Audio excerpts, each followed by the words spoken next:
Assalamualaikum warahmatullahi wabarakatuh. Perkenalkan, nama saya Muhammad Royan dengan NIM C1C02205. Di sini saya akan menjabarkan materi metodologi penelitian dengan judul penelitian deskriptif.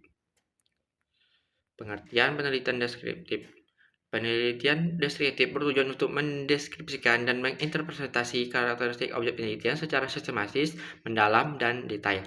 Tujuannya adalah untuk memperoleh gambaran yang akurat tentang objek penelitian sesuai dengan kondisi yang ada di lapangan. Penelitian deskriptif tidak melakukan manipulasi terhadap variabel-variabel yang diteliti. Menurut pandangan beberapa ahli mengenai penelitian deskriptif antara lain, menurut Whitney, penelitian deskriptif adalah pencarian fakta dengan interpretasi yang tepat. Kemudian menurut Muhammad Nasir, penelitian deskriptif mempelajari masalah-masalah masyarakat dan cara berlakunya serta hubungan antara kegiatan, sikap, pandangan, dan proses. Kemudian menurut Melly G. Tan, penelitian deskriptif bertujuan menggambarkan sifat individu, keadaan, gejala, atau kelompok tertentu secara akurat. Selanjutnya ada langkah-langkah penelitian deskriptif. Terdapat beberapa tahapan yang dilakukan oleh peneliti dalam penelitian deskriptif antara lain: 1. Mengidentifikasi masalah penelitian berdasarkan latar belakang. 2. Menuliskan masalah secara jelas dan terfokus. 3. Menetapkan tujuan dan manfaat penelitian. Yang keempat, melakukan studi pustaka terkait masalah penelitian. Yang kelima, menetapkan kerangka berpikir dan pertanyaan penelitian. Yang keenam, ada merancang metode penelitian meliputi desain populasi sampel dan instrumen pengumpulan data. Yang ketujuh, ada mengumpulkan dan menganalisis data secara sistematis dengan teknik statistik. Yang kedelapan adalah menyusun laporan hasil penelitian secara ilmiah. Selanjutnya ada jenis-jenis penelitian deskriptif. Ada beberapa jenis penelitian deskriptif, diantaranya 1. Studi kasus, atau yang disebut dengan mempelajari mendalam suatu kasus atau situasi atau fenomena secara menyeluruh. Yang kedua ada survei, mengumpulkan data dari sampel populasi untuk membuatkan karakteristik, perilaku, atau pendapat.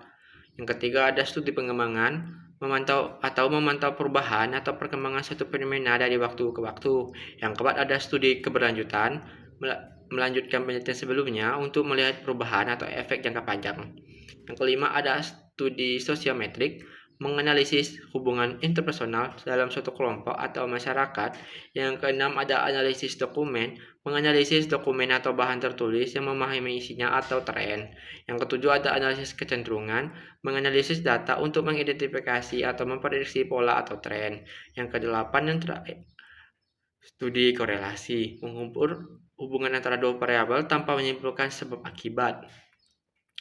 Kelebihan kelemahan penelitian deskriptif. 1. Kelebihan. Metode ini memiliki banyak disukai di berbagai bidang penyelidikan.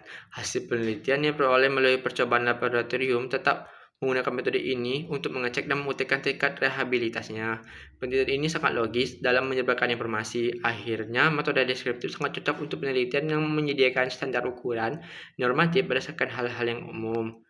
Kemudian, relatif mudah dilaksanakan. Yang terakhir, tidak membutuhkan kelompok kontrol atau pembanding. Yang kedua, kelemahan. Kesalahan memilih metode. Kesalahan metode yang timbul karena salah menggunakannya. Yang kemudian, penelitian ini dapat memberikan informasi yang terbatas tentang pengaruh variabel yang diteliti karena tidak dapat mengisolasi atau menekan variabel-variabel lain yang konstan. Maka kita dapat mengharapkan bukti nyata tentang sebab akibat. Kerugian selanjutnya, motivasi subjek yang tidak konsisten. Sebagai peneliti, kita perlu memastikan bahwa jawaban responden dapat dipercaya. Dan yang terakhir adalah umumnya hasil penelitian hanya berlaku saat ini saja dan sudah tidak relevan di masa yang akan datang. Sekian, terima kasih. Wassalamualaikum warahmatullahi wabarakatuh.